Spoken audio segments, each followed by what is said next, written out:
2028 rather than just...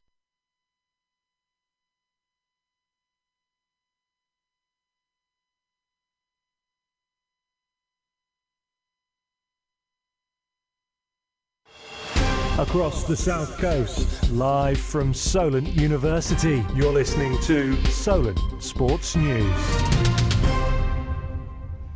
Good afternoon, it's 12 o'clock. I'm Jack Bunglock with your Solent Sports News headlines.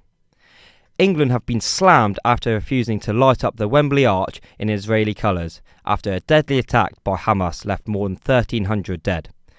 Israeli and Palestinian flags will be banned inside the stadium for tonight's friendly against England and Australia. Former FA chairman Lord Treesman says he understands the decision. Banning the flags makes complete sense to me because what you certainly don't want is a disruptive political demonstration in a stadium. Lighting the arch would have done it. It's a very, very clear signal.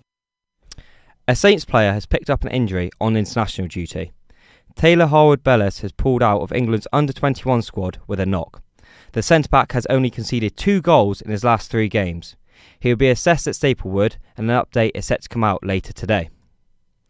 2 Scottish Saints were in action last night. Scotland came just short of qualifying for the 2024 Euros after losing 2-0 to Spain. They still lead Group A, though, and will secure a spot if Norway fail to beat Spain on Sunday. It has been confirmed that cricket is set to be included in the 2028 Olympics. It will be the first time the sport has appeared in the Games since the early 1900s. Sticking with cricket, and Bangladesh have recovered to pass 100 for 4 against New Zealand in the ODI World Cup. They currently sit on 152 for 5 with 19 overs remaining. New Zealand are yet to bat. France captain Antoine Dupont will start at scrum half in the Rugby World Cup quarter-final match against world champions South Africa on Sunday after recovering from a fractured cheekbone. Springbok Manny Lebok will replace veteran Andre Pollard for their crunch match against the tournament hosts. England move into the knockout stages of the Rugby World Cup on Sunday. They'll be playing Fiji in the quarter-finals in Marseille. The 2 teams last played in August when Fiji beat England for the first time.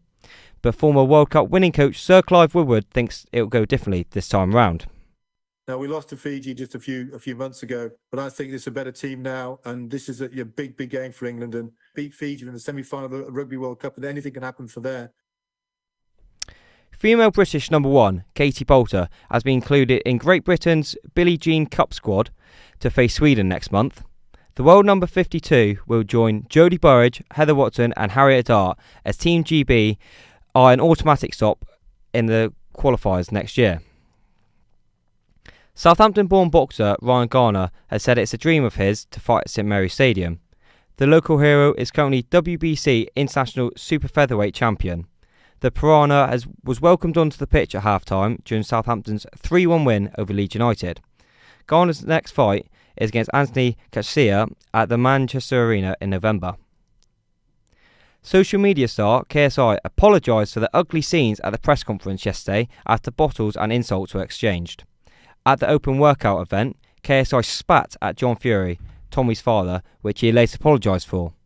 He's set to take on Fury tomorrow night in round 6 rounds at the AO Arena in Manchester. BetVictor's supercomputer has given Southampton a 0.6% chance of getting promoted this season. The computer uses results from this season to predict future fixtures. It places Saints in 8th position and only gives them under a 25% chance of getting into the playoff spots. Sports journalist Rhys Barrett is here to talk us through his thoughts. Honestly, Jack, take things like this with a pinch of salt. It's all AI generated and it doesn't really take into account the different factors like injuries. That being said, it's a good indication of where Saints are this season. That's all for us for now. We'll be back in an hour.